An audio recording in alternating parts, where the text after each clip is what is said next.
साधूनां विनाशाय च दुष्कृतां विनाशाय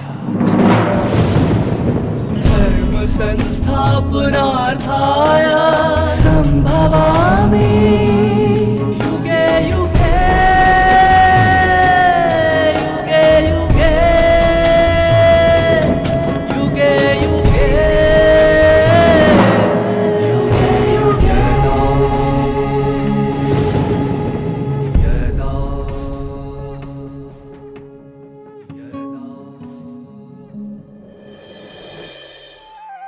गीता ज्ञान यह स्पष्ट करता है कि इस धरती से परे, सूरज चांद सितारों के पार हम आत्माओं का घर है, जिसे ब्रह्मलोक या निर्वाण धाम भी कहा जाता है।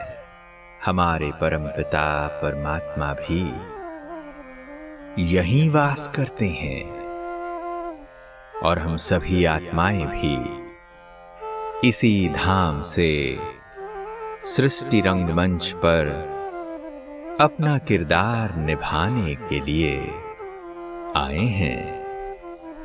इससे यह स्पष्ट होता है कि हम आत्माओं का और परमात्मा का अपना अपना अविनाशी अस्तित्व है।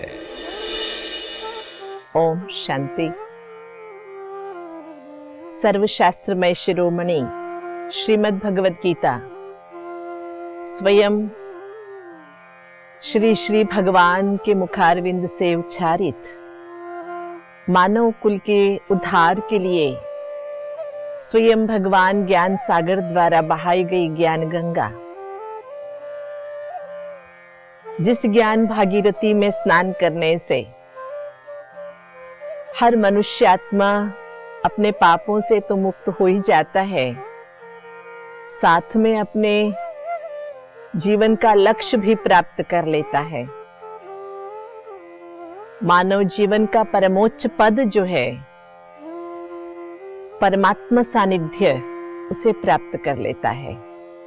आत्मा का परिचय, मोह ममता से मुक्त होने की विधि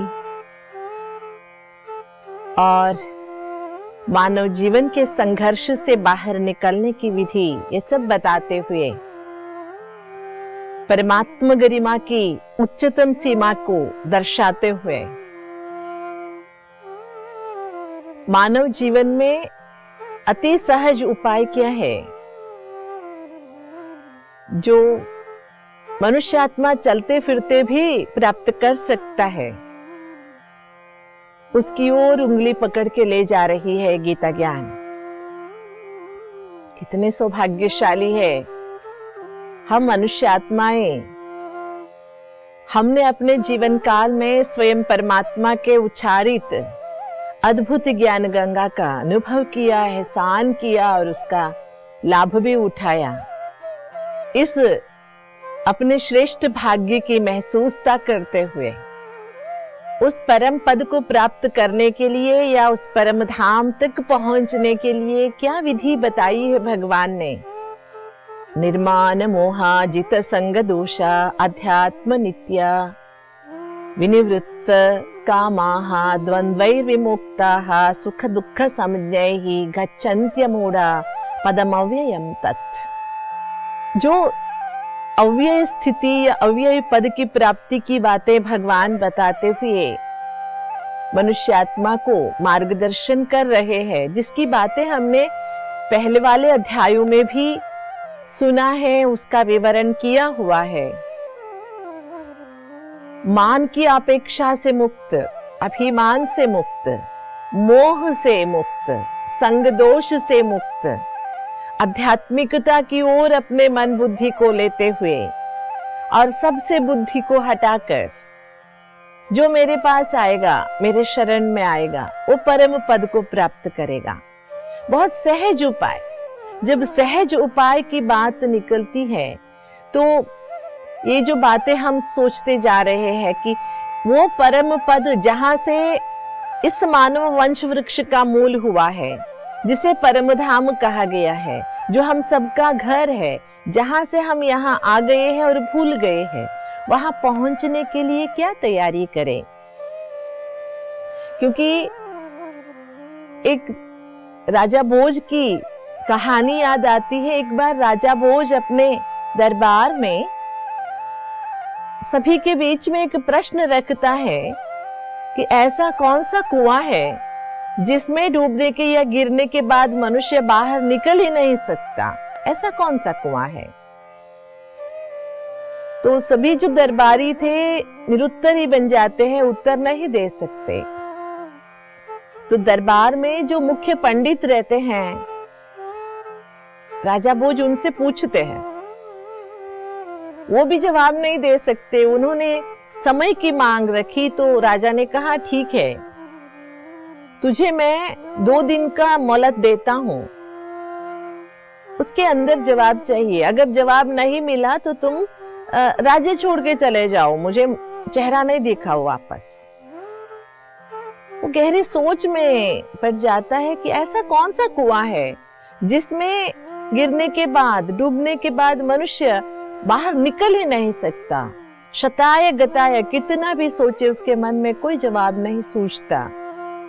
तो उसने सोचा शायद अभी मुझे इस राज्य में रहना ही नहीं है। वो निकलने का सोचते हुए ऐसे शहर से बाहर चला जाता है। शहर से बाहर चलते चलते उसका सामना एक गडरिया से हो जाती है। उतरा हुआ इसका चेहरा देखकर गडरिया पूछता है, वैसे तो आप प्रकांड पंडित हैं, राजा भोज के दरबार में रहते हैं, आपकी तो चारों दिशाओं में नाम बहुत प्रसिद्ध है, आपका चेहरा क्यों उतरा हुआ है, कौन सी बात सता रही है आपको। वो पंडित सोचता है कि ये गडरिया मेरे प्रश्न का क्या जवाब देगा जो मुझे ही नहीं सूझा। इतना पढ़ा लिखा बड़ा विद्वान हूं मैं, मेरे कोई नहीं सूझ रहा है तो इसको क्या पता पड़ेगा। फिर भी उसके बार बार पूछने से वो अपने समस्या को बताता है कि राजा भोज ने ऐसा एक प्रश्न किया है जिसका जवाब मेरे पास नहीं है। तो वो गडरिया क्या कहता है पता है, देखिए मेरे पास एक पारस का पत्थर है, मैं उसको आपको दे दूंगा।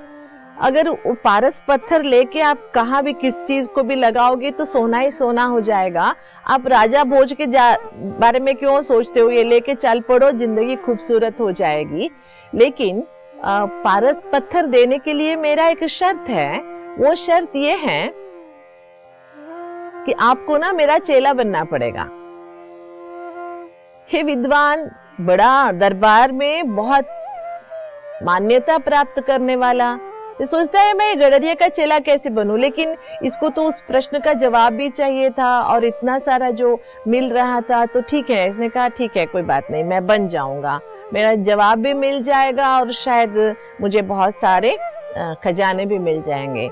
ऐसे वो मान लिया। जैसे इसने माना तुरंत उसने कहा मेरा और एक शर्त है, तुम तो अब मेरे चेले बन गए हो, पारस पत्थर तुझे देने के लिए मेरे क्या शर्त है, दूसरा तेरे को ना भेड़ की दूध पीनी पड़ेगी। अरे भेड़ का दूध कौन पिएगा, नहीं पीना पड़ेगा, नहीं तो पारस पत्थर नहीं मिलेगा। ठीक है, वो भी मान लिया। तीसरा वो कहता है वो पहले ना भेड़ का दूध मैं पीऊंगा, झूठा दूध तेरे को पीना पड़ेगा। देखो पारस पत्थर, उसके पीछे धन दौलत, ये सभी पाने के लिए उसने उसे भी मान लिया। ठीक है, प्रसिद्ध ब्राह्मण, कुलीन ब्राह्मण कहलाने वाला बड़ा पंडित झूठा दूध पीने के लिए तैयार हो गया। और कठिन शर्त बताता है कि चौथा और इम्पोर्टेंट शर्त यह है कि वो दूध मैं कहाँ दूंगा पता है, मेरे पास है ना मानव का एक खोपड़ी है, उसके अंदर दूध डालूंगा और वो दूध मैं झूठा करूंगा, वो दूध आपको पीना पड़ेगा, उसके बाद ही मैं आपको वो पारस पत्थर दूंगा। ये पंडित ने उसको भी मान लिया, उसकी ये बात भी मान ली। तब वो हंसने लगा गडरिया। आपने प्रश्न पूछा था ऐसा कौन सा कुआं है जिसमें गिरने के बाद आदमी निकल नहीं सकता। इतने बड़े विद्वान होने के बावजूद, राजा भोज के अंग संग रहने के बावजूद आप ऐसे कुएं में गिरते गए जहां मैं धकेलता गया, आप चलते गए, किसके पीछे, लोभ के पीछे। मैंने आपको पारस पत्थर का लोभ दिया, इसके कारण लोभ के पीछे आप ऐसे गिरते गए जिससे निकलना नामुमकिन हो गया। जो भी मैं कहता गया आप मानते गए, है ना। राजा भोज की बहुत प्रसिद्ध कहानियों में से एक है ये। जी हाँ, मानव जीवन में लोभ मोह ऐसे मानव आत्मा को घेर लेते हैं जिससे निकलना नामुमकिन सा लगता है। लेकिन भगवान कहते हैं कि निर्माण मोहा जित संग दोषा अध्यात्म नित्य। जीवन में प्रतिनित्य अध्यात्म के बारे में सोचो। और द्वंद्व विमुक्ता, जो द्वंद्व से विमुक्त हो जाता है। जी हाँ, भगवत गीता एक ऐसी काउंसलिंग मेथड है जो मनुष्य को डिलेमा से बाहर निकाल देता है ना। मूढ़त्व से बाहर निकल के आ जाता है मनुष्य। सुख दुख समझने सभी में समत्व भाव बनाए रखता है। पदम अव्ययम, है ना, अव्यय पद, आत्मा की जो अव्ययता है, आत्मा की जो अविनाशी स्थिति है, उसका अनुभव कर सकता है और अनंत अनादि अव्यक्त स्वरूप परमात्मा से भी मिल सकता है। वो तब हो सकता है कंडीशनली, क्या है, निर्माण मोहा गत संग दोषा, है ना। मनुष्य आत्मा संग दोष से बाहर आए, मोह मान की इच्छा और मूढ़त्व, है ना, इससे बाहर निकले। मूढ़ता क्या है, जो है पोजीशंस है, पैसे है, या कई बार मानो कि शरीर की सुंदरता है जो इतना पागल बना देता है कि मनुष्य आत्मा भूल ही जाता है अपने पर्सनालिटी को, स्वाभिमान को, आत्मसम्मान को खो लेता है। लेकिन भगवान कह रहे हैं, अगर तुम्हें अव्यय पद की प्राप्ति करनी है, अव्यय माना अविनाशत्व की अनुभूति करनी है। अभी हम बहुत भय में जी रहे हैं, डर में जी रहे हैं कि पता नहीं कब मृत्यु आ जाएगी, है ना। किसी का बहुत सुंदर कहा हुआ एक बात मुझे याद आती है, वो ये है, बहुत पहले 50-60 साल के पहले की बात है। एक मिडिल क्लास फैमिली में एक लड़का स्कूल जाया करता था। उसके पास साइकिल भी नहीं था, लेकिन उसके फ्रेंड ने एक साइकिल ले रखी थी, अपने पापा की साइकिल चलाता था। ये है ना, आश भरी आंखों से देखता था, मुझे भी काश ये साइकिल एक दिन के लिए मिल जाए ना, मैं मजा उठाऊं। तो उस फ्रेंड ने क्या कहा, मैं ना अपने ननिहाल जा रहा हूँ, एक दिन में लौटूंगा, तब तक ना ये साइकिल तुम चलाना, कल आके मैं ले जाऊंगा। पूरा खूब एक दिन उसने इतना साइकिल का आनंद लिया, साइकिल चलाया, इधर उधर सब जगह घुमाया और थक हार के सो गया। जैसे सवेरे आंख खुल रही थी तो ये मायूस हो रहा था, अरे आज मेरा दोस्त आ जाएगा, साइकिल ले जाएगा, ठीक है। और उस दिन वो दोस्त आया ही नहीं, लेकिन इसने साइकिल का आनंद भी नहीं उठाया। दूसरा दिन भी बीत गया, दोस्त आया नहीं, इसने साइकिल का आनंद भी नहीं उठाया। ऐसे 2-3 दिन बीत गए, दोस्त लौट के आया नहीं, साइकिल वहीं का वहीं रहा, लेकिन इसने उस साइकिल का आनंद नहीं उठाया। क्यों? क्योंकि साइकिल ले जाने वाला है मेरा दोस्त, इसी सोच से। जी, हम भी परिवर्तनशील इस नाटक में हर घड़ी हमारा ये किरदार जो है परिवर्तन होता रहता है और अपने इस किरदार के अंतिम मुकाम तक भी पहुंच जाते हैं, जिसको मृत्यु कहते हैं। वैसे शाश्वत मृत्यु तो आत्मा की होती नहीं है, लेकिन शरीर बदलना तो होता है ना। उस शरीर बदलने की चिंता के कारण जो जीवन हमें मिला है उसका आनंद नहीं लेने का ये जो स्वभाव हमने बना रखा है, इससे हमें बाहर निकलना है और जीवन के पूर्णानंद का अनुभव करने के लिए आत्मा अविनाशी है, अव्यय है। ये नाटक भी अव्यय है, इसका रचयिता भी अव्यय है। इस अव्ययता की, इस परम पद की अनुभूति करने के लिए हम अपने अंदर कि जो मोह है, द्वंद्व है, इसे मिटाकर अपने मूढ़त्व को त्याग कर ज्ञानी बनकर हमें चलना होगा। तभी हम इस परम पद की अनुभूति कर सकते हैं। तो वो परम पद की अनुभूति करने के लिए हमें अपने मूल तक पहुंचना होगा, है ना। किसी को अपने घर का पता नहीं होता है या कोई घर से भटक जाता है, बेघर महसूस करता है, एक अनाथत्व की महसूसता आ जाती है। उसी के तरह हम मनुष्य आत्माएं भी इस सृष्टि नाटक रंगमंच पर अपना किरदार निभाते निभाते हम भूल गए कि हम कहां से आए हैं। तो चलिए गीता हमें ये भी बताती है और बताते हुए हमें स्पष्ट दिशा दर्शन कराती है। न तद्भासयते सूर्यो न शशांको न पावकः यद् गत्वा न निवर्तन्ते तद् धाम परमम् मम। जो परम धाम है, जिस परम तत्व की या उस अविनाशी आत्मा की अविनाशत्व की अव्ययता के अनुभव करने के लिए हमें ये महसूसता करनी होगी कि हम कहां से आए हैं, जहां से हम आए हैं, जिसको परम धाम कहते हैं। उस लोक को न सूर्य प्रकाशित करता है, न चंद्रमा प्रकाशित करता है, न अग्नि से वो प्रकाशित होता है। और वो ऐसा घर है जहां पर जाने से मनुष्य आत्मा को लौट के आना नहीं पड़ता, अर्थात वो अविनाशी घर है। इस एक छोटे से 4 पंक्ति के श्लोक में ना बहुत सारी बातें भगवान ने कह डाली। वो क्या है?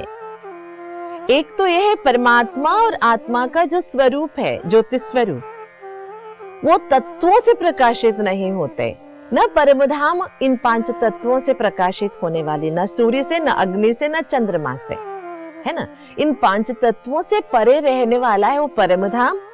और परमधाम का रचयिता या परमधाम निवासी आत्मा, आत्मा, परमात्मा और परमधाम, तीनों जो शाश्वत एक प्रकाश स्वरूप है। परमधाम को भी ज्योतिलोक कहते हैं, लेकिन वो ज्योति सूरज से प्रकाशित होने वाली नहीं है, न चंद्रमा की चांदनी से, न आग की रोशनी से। वो स्वयं एक रोशनदान है, स्वयं एक प्रकाश पुंज है।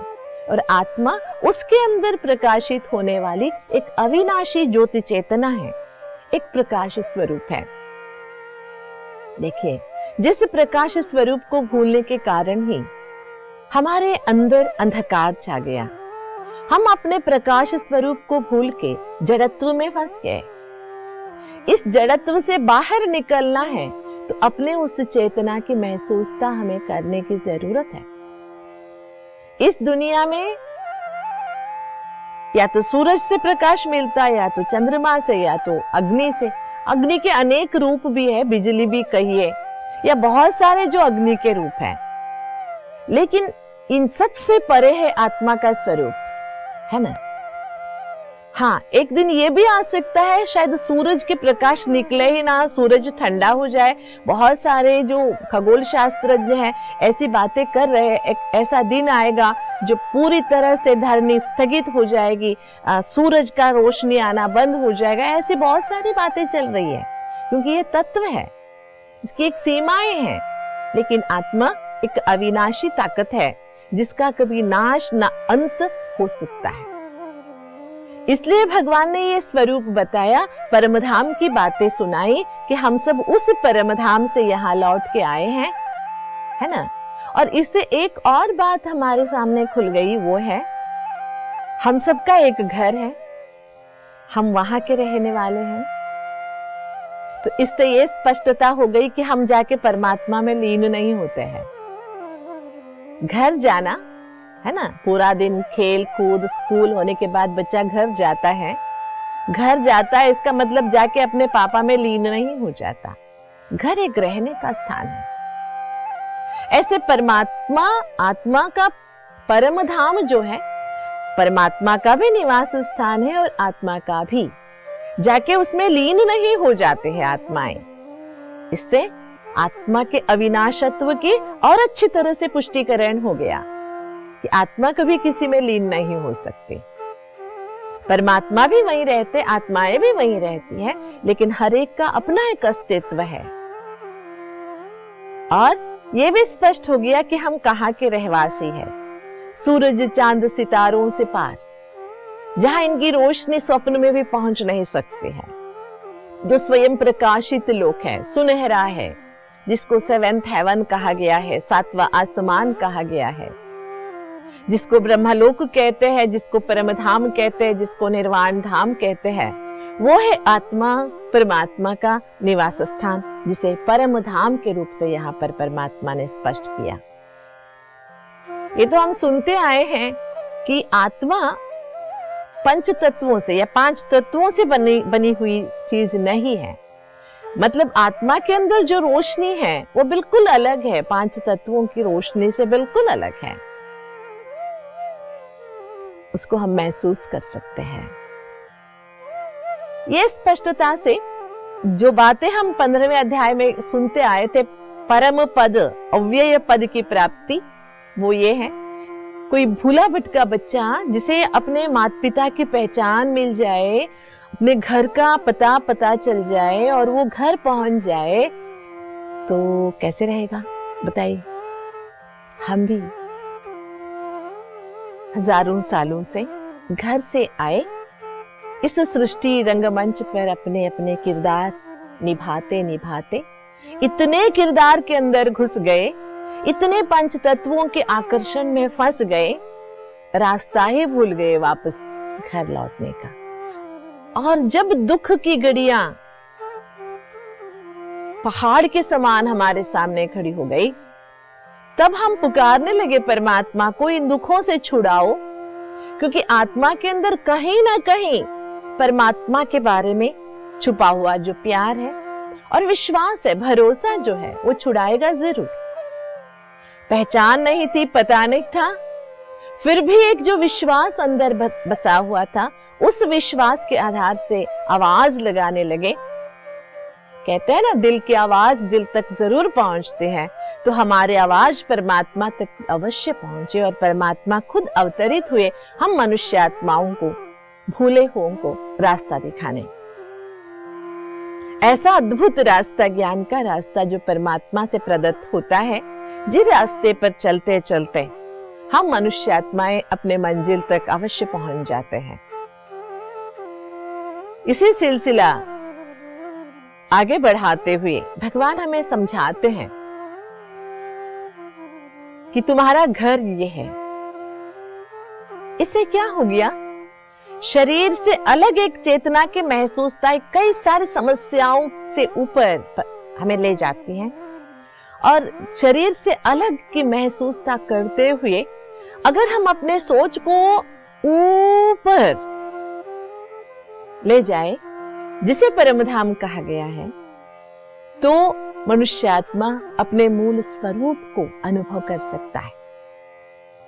यही तो उद्देश्य है, शरीर में रहते हुए अपने मूल स्वरूप की, मूल गुणों की और पिता परमात्मा के साथ का अनुभव हम जरूर करें। तो कितना सुंदर ये मार्गदर्शन है। सच में बातें भूतों को भगा सकती है। ऐसे अनुभव हर घड़ी, हर एक अनोखे ज्ञान के साथ हम करते जा रहे हैं। ओम शांति। स्वयं भगवान के मुख अरविंद से निकली हुई श्रीमद् भगवद गीता एक ऐसी ज्ञान गंगा है जिसमें स्नान करने से हर मनुष्य आत्मा अपने पापों से मुक्त तो हो ही जाती है, साथ साथ अपने जीवन का सर्वोच्च लक्ष्य भी प्राप्त कर लेती है। दोस्तों, परम पद को प्राप्त करने के लिए या परम धाम तक पहुंचने के लिए भगवान ने कितनी सरल विधि बताई हुई है। मोह और संग दोष से मुक्त होकर अपने मन बुद्धि को सबसे हटाकर जो मेरे शरण में आएगा वो परम पद को अवश्य ही प्राप्त कर लेगा। हम आत्माओं का मूल घर इन 5 तत्वों से परे स्थित है, जिसे परम धाम कहते हैं, और वहीं से हम यहाँ आए हैं। परम धाम, परमात्मा और आत्मा, इन तीनों का जो शाश्वत प्रकाश स्वरूप है, वह इन तत्वों से प्रकाशित नहीं होता। रचयिता परमात्मा तो स्वयं ही एक प्रकाश स्रोत है और आत्मा भी एक अविनाशी ज्योति चेतना है, अर्थात आत्मा का कभी विनाश नहीं होता। हम सब उस परम धाम से आए हैं और हमें अब वापस लौटकर जाना है। तो चलिए अपने आत्मिक स्वरूप एवं निहित गुणों की अनुभूति करते हुए प्राण प्यारे पिता परमात्मा के साथ का अनुभव भी अवश्य करें। ओम शांति।